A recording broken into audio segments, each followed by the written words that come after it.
భారతదేశంలో అనేక దేవాలయాలు, ఆ దేవాలయాలతో పాటే మరెన్నో వింత విశేషాలు చూస్తే ఔరా అనక మానం. అలాంటి దేవాలయం గురించి ఇప్పుడు మనం తెలుసుకోబోతున్నాం. ఆ తీర్థస్థలమే నెల్లి తీర్థస్థలం.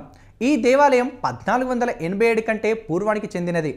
ఈ గుహ దేవాలయానికి నెల్లి తీర్థం అనే పేరు రావడానికి కారణం ఏంటంటే, గుహ లోపల నీటి బిందువుల సరస్సు ఏర్పడటం, ఈ నీరు యాసిడ్ ఆకారంలో నీరు ప్రవహిస్తుంది. అందువల్ల నెల్లి తీర్థం అని ఈ గుహ దేవాలయానికి పేరు వచ్చింది. ఈ దేవాలయం స్థల పురాణం ఏంటంటే, అరుణాసురుడు అనే రాక్షసుడు జాబాలి అనే ఋషి మునీశ్వర్ల దగ్గర పవిత్రమైన గాయత్రి మంత్రాన్ని పఠిస్తుండేవాడు. శక్తిని పొందిన అరుణాసురుడు గాయత్రి మంత్రాన్ని దురుపయోగం చేయడం ప్రారంభించాడు. గాయత్రి మంత్రాన్ని దురుపయోగం చేసిన అరుణాసురుడు మొత్తం ప్రపంచాన్నే వేధింపులకు గురి చేయడం ప్రారంభించాడు.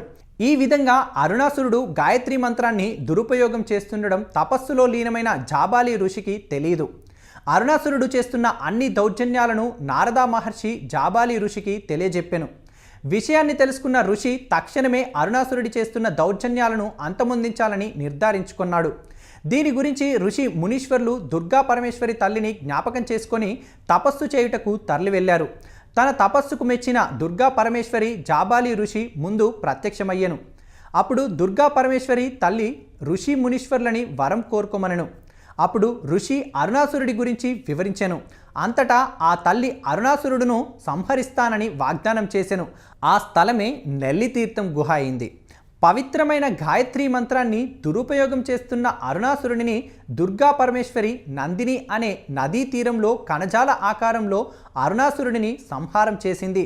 అందువలన ఈ స్థలంలో సాక్షాత్ దుర్గా పరమేశ్వరి అమ్మవారి దేవాలయాన్ని ఇక్కడ నెలకొనటం జరిగింది. ఈ దేవాలయాన్ని కటిల్ అని కూడా పిలుస్తారు.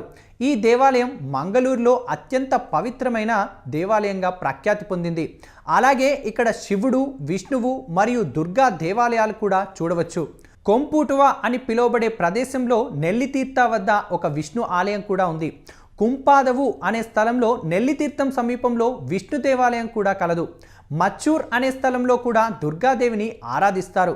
ఈ నెల్లి తీర్థం గుహ దేవాలయంలో శివుడు సోమేశ్వరుడి రూపంలో వెలసి ఉన్నాడు. ఇక్కడ మహాగణపతి మరియు జబలి మహర్షి దేవతా విగ్రహాన్ని కూడా చూడవచ్చు. సోమనాథేశ్వరుని లింగం స్వచ్ఛమైన శాలిగ్రామం నుంచి తయారు చేయబడినది. ఇక్కడ లింగం అర్ధనారీశ్వరుని పేరుతో పూజలు అందుకొనుచున్నది. దేవాలయంలో అత్యంత సుందరమైన అంశం ఏంటంటే గుహ. నాగప్ప కొలను అనేది దేవాలయం యొక్క ఉత్తర భాగంలో ఉన్న అతి చిన్న కొలను. ఈ నైసర్గికమైన కొలను అత్యంత పవిత్రమైనది. గుహలో ప్రవేశించడానికి ముందే అందరూ భక్తులు ఈ నాగప్ప కొలంలో స్నానం తప్పకుండా చేయాలి. అరసోల మంచ అనే రాజు దేవాలయంలోని ముఖ్య ప్రవేశ ద్వారం యొక్క ఉత్తర దిక్కులో కూర్చొని ఉంటాడని ఇతిహాసిక పురాణాలు సూచిస్తున్నవి. అయితే రాత్రి సమయంలో ఎవరు కూడా ఈ స్థలంలో ప్రవేశించరంట. ఎందుకంటే ఆ అరసోల మంచుని ఆత్మ ఆ స్థలంలో సంచరిస్తూ ఉంటుంది. అందువలన సాయంత్రం తర్వాత ఆ స్థలానికి వెళ్ళకూడదని నమ్ముతారు. ఈ దేవాలయంలో మరొక విశేషం ఏమిటంటే, సంవత్సరానికి 6 నెలలు మాత్రం ఈ గుహ దేవాలయం తెరుస్తారు.